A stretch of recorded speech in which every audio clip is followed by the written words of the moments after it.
I'm going to show you a way to clear the colours that works consistently, and the great thing about it is this is something everybody can do. When you get the cue ball in the right place, you'll be able to see it naturally flow from ball to ball, and I'll even show you what to do if this goes wrong. This is Break from Life.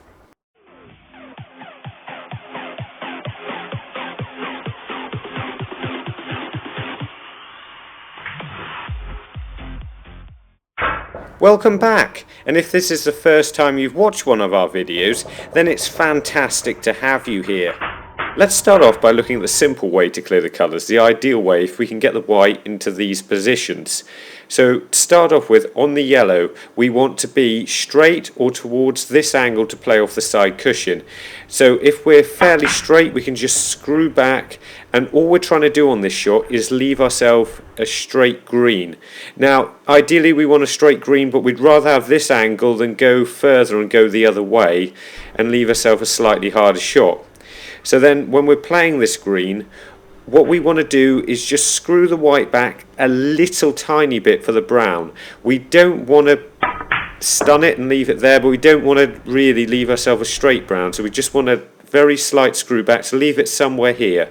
Now once we're in this position on the brown, we can just stun down like this. We can use the side cushion, which allows us to go towards the blue and gives us a lot more margin of error to stop in.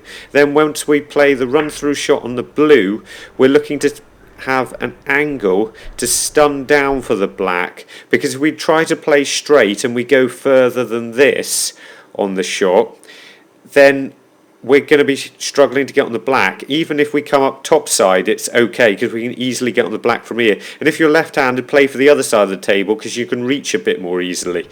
Now I've come straight-ish here, so that's okay. So we're just going to run it through and finish as straight as we can on the black.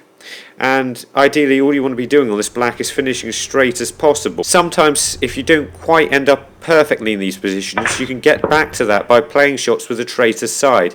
And if you head to the Break for Life channel page and check out our video How I Use Side, I explain a lot of the shots to a colour clearance in that video. And why not make the commitment to becoming a better player by subscribing to the channel. Let's look at what happens if you don't finish in these ideal positions, and you will have a similar shot on the last 4 balls on either side of the table, so remember to take advantage of that. On shots where you're slightly out of position like this yellow, you don't want to risk playing for perfect position on the green because it's very difficult to get the white there.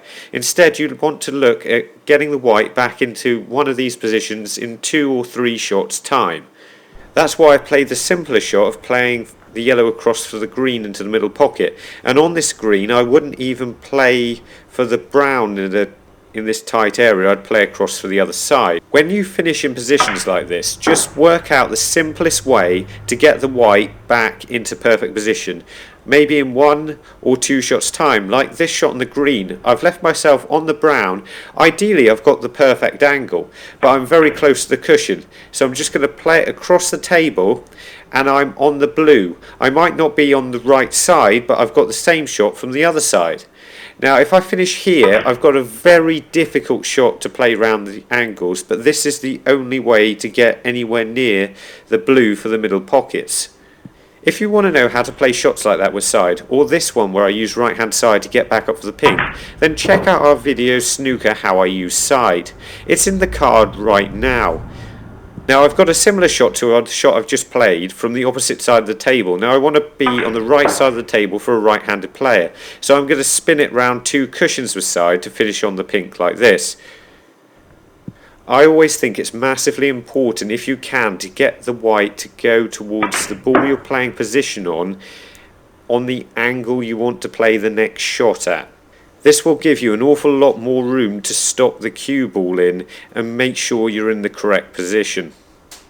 If you can improve your knowledge of what shot you're going to play next, so it's automatic, it's the next thing that comes into your head. You think, well, I finished there, so for example on this pink I'm going to play round 2 cushions for the black. If that's the automatic, the next thing that comes into your head is the shot you're going to play next, that will massively improve your game. Something I do on the final black that I don't think enough players take enough advantage of is when you haven't got a nice simple shot like this, you're not guaranteed the pot, you're somewhere like up here, is play the white with the correct speed to get it towards a cushion.